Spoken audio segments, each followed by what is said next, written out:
रहमतुल्लाह अलैह, शायद नाम भूल रहा हूँ मैं। उनके सामने एक आदमी आया और इसके हवाले दलाइल मौजूद, अगर आप चाहेंगे तो मैं आपको बता दूंगा।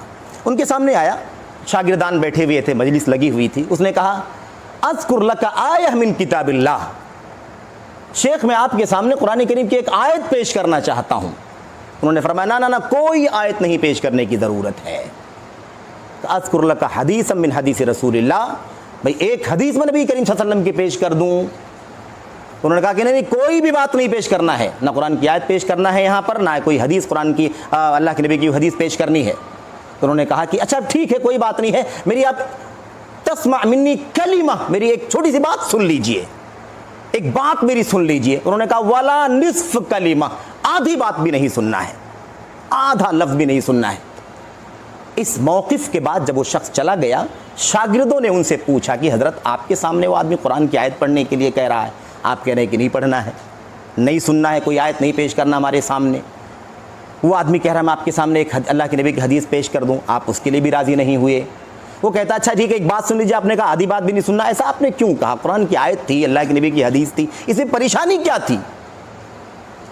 अल्लाह के नबी अलैहिस्सलाम की हदीस में कुरान की आयत में क्या मसला है? वही तो आप कह रहे हैं ना कि कोई कुरान की आयत से दलील पेश करे, अल्लाह के नबी की हदीस दलील पेश करे।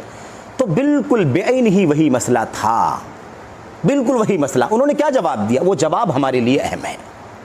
उन्होंने कहा कि इस आदमी का मनहज मुझे नहीं मालूम है, मुझे एक आदमी बतलाइए पूरी तारीख़ इस्लाम में जो कोई भी फितना उम्मत में फैला है तो कुरान और हदीस के हवाले के अलावा से फैला है। हर फितना फैलाने वाला कुरान की आयत ही पढ़ता है, अल्लाह के नबी की हदीस ही पढ़ता है, सहाबा का सलफ का नाम ही लेता है।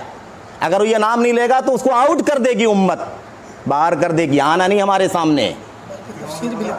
आई बात समझ में ना? तो ये मसला बड़ा अहम है। बात मुकम्मल हो जाए, बात मुकम्मल हो जाए फिर इंशाल्लाह ये बात मुकम्मल हो जाए। जितने फितने उम्मत के अंदर आए, कोई भी फितना ऐसा नहीं है जिसमें कुरान का नाम, हदीस का नाम ना लिया गया हो।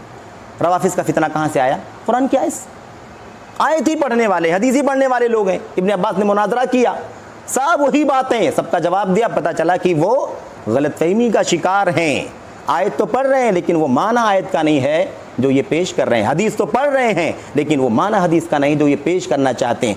कलिमतु हक़्क़िन उरीद बिहल बातिल, बात तो सच्ची है लेकिन मकसद जो बयान करना चाहते हैं वो मकसद यहाँ पर नहीं है। उसके बाद उन्होंने जवाब जो दिया था वो जवाब सुन लीजिए। अब उन्होंने क्या कहा था?